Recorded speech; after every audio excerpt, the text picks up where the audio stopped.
جو خدمات اور جو صعوبتیں، جو تکالیف امام اعظم ابو حنیفہ نے جھیلی ہیں اور برداشت کی، میں نہیں سمجھتا کہ کسی اور امام نے اتنی سختی برداشت کی ہو۔ مسلک سے باہر نکلیں اور یہ وسیع تر اتحاد کی بات ہو مسلمانوں کی، اجتماعیت کے ساتھ دنیا کے سامنے کھڑے ہو کر بتائیں ہم مسلمان ہیں۔ جتنے خودکش حملہ آور ہیں، کوئی جنت ونت کے لیے نہیں کر رہا، کوئی جنت کے لیے نہیں جا رہا، پیسے کے لیے جا رہے ہیں۔ پیسے ملتے ہیں گھروں میں، وہ کہتے ہیں جی ہم کیا کریں، ہم اپنے گھر والوں کا تو بوجھ اٹھا نہیں سکتے، چلو کوئی خودکش حملہ کر لیں، ویسے بھی شاید جنت مل جائے لیکن پیسے تو مل ہی جائیں گے۔ سارے انبیاء نے کس چیز سے پناہ مانگی تھی؟ سارے انبیاء نے ایک دعا ضرور کی تھی، ہمیں فاقے سے بچانا، ہمیں بھوک سے بچانا۔ اپنے رب سے دعا کی تھی کہ فاقہ اور بھوک تہذیب کے آداب مٹا دیتے۔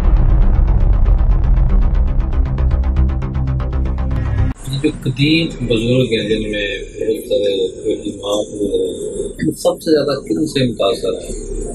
ائمہ خمسہ میں اربع تو ہم لوگ کہتے ہیں، لیکن ہم امام جعفر صادق کو بھی احترام دیتے ہیں، ہم سارے سنیوں کو عزت دینی چاہیے ان کو، نبی کے خانوادے سے۔ تو ائمہ اربع اور ائمہ خمسہ کی بات اگر کی جائے تو میرا خیال یہ ہے کہ جو خدمات اور جو صعوبتیں، جو تکالیف امام اعظم ابو حنیفہ نے جھیلی ہیں اور برداشت کی ہیں، میں نہیں سمجھتا کہ کسی اور امام نے اتنی سختی برداشت کی ہو۔ تو میرے ہر دور میں نہ صرف یہ کہ آئیڈیل، بلکہ مجھے اتنی خصوصی ان سے محبت اور لگاؤ ہے، حضرت نعمان بن ثابت المعروف امام اعظم ابو حنیفہ، تو میں انہی کو بڑا ان سے بہت عقیدت رکھتا ہوں۔ اور اس کے بعد اگر میں کسی کو فالو کرتا ہوں، یعنی ان کی تعلیمات کو، ان کے بعد تو وہ میں امام شافعی کو، کیونکہ امام شافعی کی جو عشق اور محبت کی باتیں ہیں وہ پھر کسی کے پاس نہیں ہے۔ تو یہ دو بڑی ہستیاں ایسی ہیں۔ باقی تو ہمارے لیے سارے ائمہ اربع، ائمہ خمسہ جو کہہ لیں، یہ ہمارے لیے بڑے اہم ہیں۔ ان میں سے کسی سے ہم یہ نہیں کہہ سکتے کہ کم محبت ہے یا کم پیار ہے۔ امام احمد بن حنبل کا اپنا مقام ہے، اور امام مالک کے تو کیا کہنے، وہ تو امام مدینہ ہے۔ لیکن یہ کہ جو خاص طور پر آپ نے پوچھا تو ان دو ہستیوں سے بڑے لگاؤ ہے، امام شافعی اور امام ابو حنیفہ۔ آپ تو مذہبی اسکالر کے طور پر پہچانے جاتے ہیں، تو ایز اے مذہبی اینکر ہونے کے حوالے سے آپ کا سب سے بڑا ہدف کیا سمجھتے ہیں؟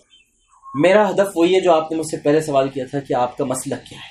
تو میرا ہدف یہ ہے کہ میں ذرا اس چیز کو تھوڑا سا کام کر رہا ہوں کہ یہ مسلک سے باہر نکلیں اور یہ وسیع تر اتحاد کی بات ہو مسلمانوں کے، کیونکہ مسلک تو سب کا ہے، وہ اپنا طریقہ ہے، مسلک طریقہ ہے، کوئی کسی کے طریقے پہ انگلی نہ اٹھائے، کوئی کسی کو برا نہ کہے، طریقہ سب اپنا پریکٹس کریں اپنی مساجد اور اپنے گھروں میں، اور اجتماعیت کے ساتھ دنیا کے سامنے کھڑے ہو کر بتائیں ہم مسلمان ہیں، ہم قرآن و سنت کے ماننے والے ہیں، ہم میں کوئی تفریق نہیں، ہم میں کوئی علیحدگی نہیں۔ طریقے تو سب کے الگ ہو سکتے ہیں، کوئی تھوڑا سا ہاتھ اوپر باندھے گا، کوئی تھوڑا سا نیچے باندھ لے گا، کوئی رفع یدین کر لے گا، کوئی رفع یدین نہیں کرے گا، کوئی بالجہر آمین پڑھے گا، کوئی نہیں پڑھے گا۔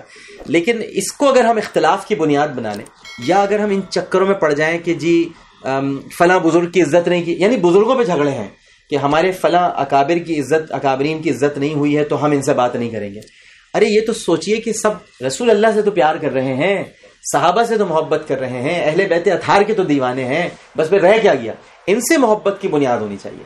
تو میں یہ چاہتا ہوں کہ جو آپ نے سوال کیا کہ میرا سب سے بڑا، میرا خواب یہی ہے، میری دعا یہی ہے، میری آرزو یہی ہے، میری تمنا یہی ہے، اور میرا کام یہی ہے کہ مسلک ضرور رہے، مسلک ختم نہیں ہو سکتے، لیکن مسلک پہچان نہ بنے، پہچان قرآن و سنت بنے، رسول اللہ سے محبت پہچان بنے۔ دہشت گردی کے حوالے سے آپ کیا کہتے ہیں؟ جو موجودہ حالات میں پاکستان بہت زیادہ نقصان پہنچ رہا ہے، مسلسل کیا جا رہا ہے، اس حوالے سے آپ کیا دیکھتے ہیں؟ اس کا حل کیا ہے؟ یہ کون لوگ ہیں؟ کیا ان کے اہداف ہیں؟ کیا ان کو آپ پیغام دینا چاہتے ہیں؟ دیکھیے جی، میں اس سلسلے میں یہ ضرور کہوں گا کہ ہمارے یہاں ایک جملہ بہت غلط کہا جاتا ہے کہ یہ مسلمان نہیں ہو سکتے، تو میں اس سے بڑا اختلاف کرتا ہوں۔ بالکل یہ مسلمان ہے، اور مسلمان کیوں نہیں ہو سکتے؟ جب مسلمان حضرت عثمان غنی کو شہید کر سکتے ہیں، جب مسلمان حضرت علی رضی اللہ تعالیٰ عنہ کی ضربت لگا سکتے ہیں، اور جب مسلمان کربلا میں رسول کے جگر گوشے کو شہادت کے جام اور پیالے پینے پر مجبور کر سکتے ہیں، اور 6 ماہ کے معصوم بچے کے گلے پر تیر چلا سکتے ہیں، اور جب مسلمان بنو امیہ کی لاشیں قبروں سے نکال کر جلا سکتے ہیں، اور جب مسلمان بنو عباسی پر یا بنو عباس پر مظالم ڈھا سکتے ہیں، تو مسلمان سب کچھ کر سکتے ہیں۔ تو یہ نہیں کہنا چاہیے کہ مسلمان نہیں کر سکتے۔ یہ بنیادی طور پر ہمارے وہ بھٹکے ہوئے وہ گمراہ لوگ ہیں، وہ گمراہ عناصر ہیں جن کو میں خوارج تو نہیں کہوں گا، اس لیے کہ ہمارے یہاں بہت سختی سے خوارج کہہ دیا جاتا ہے۔ خوارج ایک بڑی خطرناک اصطلاح ہے اور اس کے لیے علماء کرام سے پوچھنا چاہیے کہ ہم ان کو خارجی کہیں بھی کہ نہیں کہیں۔ یہ زوم میں مبتلا وہ مسلمان ہیں، زوم میں مبتلا اور غرور میں مبتلا، جنہوں نے یہ سمجھ رکھا ہے کہ ان سے بہتر کوئی مسلمان نہیں۔ خوارج کا صرف یہ مسئلہ نہیں تھا، خوارج کے اور بھی مسائل تھے۔ خوارج کو پڑھنا بڑا ضروری ہے، فتویٰ دینا بہت آسان ہے کہ یہ سب خارجی ہیں، تو خوارج کہنا بہت آسان ہے، لیکن خوارج جو حضرت علی کے سامنے کھڑے تھے، سوچئے کہ وہ اپنے ایمان کو کیا سمجھتے ہوں گے، یہ تھوڑی دیر کے لیے سوچیں، یا امیر معاویہ رضی اللہ تعالیٰ عنہ کے سامنے کھڑے تو اپنے ایمان کو کیا سمجھتے ہوں گے۔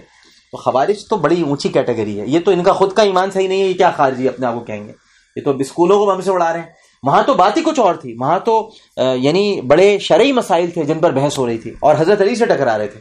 تو یہ بھٹکے ہوئے لوگ ہیں، گمراہ لوگ ہیں اور یہ بکے ہوئے لوگ ہیں، انہوں نے اپنے آپ کو بیچ دیا ہے۔ اور بیچا کیوں، میں اس پر بھی تھوڑی سی آپ سے وضاحت کر دوں۔ بیچا ہماری حکومت کی وجہ سے۔ جب آپ لوگوں کو روزگار دیکھیں، بڑی خطرناک، آپ کو پتہ ہے سارے انبیاء نے کس چیز سے پناہ مانگی تھی، آپ تو بہتر جانتے ہیں۔ سارے انبیاء نے ایک دعا ضرور کی تھی، ہمیں فاقے سے بچانا۔ یہ بڑی اہم بات ہے، ہمیں بھوک سے بچانا، ہمیں فاقے سے بچانا، اپنے رب سے دعا کی، کیونکہ فاقہ اور بھوک تہذیب کے آداب مٹا دیتا ہے، جس کو علامہ اقبال نے بھی ذکر کیا، بھوک تہذیب کے آداب مٹا دیتی ہے۔ تو جہاں بھوک ہوگی، جہاں فاقے ہوں گے، وہاں پھر نظریات کی کوئی اہمیت نہیں ہوتی، اپنے آپ کو انسان بیچ دیتا ہے۔ تو جب آپ فاٹا میں یا قبائلی علاقوں میں تعلیم نہیں دیں گے، روٹی نہیں دیں گے، روزگار نہیں دیں گے، اسکول نہیں بنائیں گے، ان کے مسائل کو سمجھنے کی کوشش نہیں کریں گے، تو وہ تو اپنے آپ کو بیچیں گے، جہاں ملے گا پیسہ وہاں سے بیچ دیں گے۔ تو یہ لوگ جتنے خود کش حملہ آور ہیں، کوئی جنت ونت کے لیے نہیں کر رہا، یہ بھی سب پروپیگنڈا ہے، کوئی جنت کے لیے نہیں جا رہا، پیسے کے لیے جا رہے ہیں۔ پیسے ملتے ہیں گھروں میں، وہ کہتے ہیں جی ہم کیا کریں، ہم اپنے گھر والوں کا تو بوجھ اٹھا نہیں سکتے، چلو کوئی خود کش حملہ کر لیں، ویسے بھی شاید جنت مل جائے، لیکن پیسے تو مل ہی جائیں گے، جنت ملے یا نہ ملے گھر والوں کو، تو ہم کہ ہماری زندگی کسی کام تو آ جائے گی۔ تو یہ ان پر کام ہو رہا ہے۔ تو یہ بیچارے 16 20 سال کے نوجوان، جن کو یہ پتہ بھی نہیں ہے کہ اسلام کیا ہے، کیا پتہ ہوگا 16 سال کی 18 سال کے نوجوان کو۔ اور یہی علامہ سرفراز نعیمی صاحب کی آخری تقریر مجھے یاد ہے، جو انہوں نے مجھے انٹرویو دیا تھا، میرے پاس آج بھی ریکارڈ پر ہے، جس میں انہوں نے کہا تھا کہ یہ طالبان ہے ہی نہیں، کون کہتا ہے ان کو یہ طالبان ہے، کون کہتا ہے یہ دہشت گرد ہے، یہ تو پاگل لوگ ہیں، بھٹکے ہوئے دیوانے، ان کے پاس تو دماغ ہی نہیں ہے، ان کو تو خرید لیا گیا اور ان کے دماغوں پر یہ کورا دماغ ہے جس پر لکھ دیا گیا ہے کہ یہ صحیح ہے تو یہ کر رہے ہیں۔ تو اصل وہ لوگ ہیں جن کو یہ، اصل وہ آلہ کار ہیں جو ان کو یعنی موت کی مشین بنا رہے ہیں، یہ موت کی مشین بنتے ہیں اور پھٹ جاتے ہیں، ان کو پکڑنا چاہیے۔ اور اس کے ساتھ ساتھ بہت اچھا کیا بھائی آپ نے سوات میں آپریشن کیا، لیکن کیا ہی اچھا ہوتا کہ آپ علماء کرام کو ساتھ لے کے چلتے، ادھر آپ آپریشن کرتے جاتے، ادھر علماء کرام یہاں پر محبت اور پیار کے مدرسے بناتے جاتے، لیکن آپ نے یہ بھی نہیں کیا۔ آپ نے آپریشن تو کر دیا، پھر وہاں پر انتقامی عناصر اب جنم لیں گے، اب ایک نئی نسل جوان ہوگی جو پھر انتقام کا سہارا لے گی۔ تو یہ ہے بنیادی جڑ، غربت ہے اور افلاس ہے۔ اس کو دور کر دیا جائے تو دہشت گردی پر میں سمجھتا ہوں کہ 80% تک قابو پایا جا سکتا ہے۔ اب دہشت گردی کی کیا تعریف کرتے ہیں آپ کے نزدیک؟ دہشت گردی کی تعریف کیا ہے؟ دیکھیے میرے نزدیک دہشت گردی ہر وہ عمل ہے جس کی وجہ سے انسانی حقوق پامال ہوتے ہیں، اور دہشت گردی میں اس کو بھی کہوں گا جس کو نبی کریم صلی اللہ علیہ وآلہ وسلم نے اپنی زبان مبارک سے کہا کہ وہ مومن نہیں جس کی زبان اور ہاتھ سے دوسرا مومن محفوظ نہ ہو۔ تو ہر وہ عمل جس سے آپ کسی اپنے انسان کو، مسلمانی کو نہیں، کسی انسان کو آپ نقصان پہنچائیں، احترام انسانیت پر ضرب پڑتی ہو، حقوق انسانی پر انگلی اٹھتی ہو، اور پورا خاندان، تمام اس سے منسلک افراد متاثر ہوتے ہوں، وہ عمل دہشت گردی ہے۔ وہ قلمی بھی ہو سکتی ہے، وہ یعنی حربی بھی ہو سکتی ہے، اور وہ کوئی اور بھی شکل اختیار کر سکتی ہے۔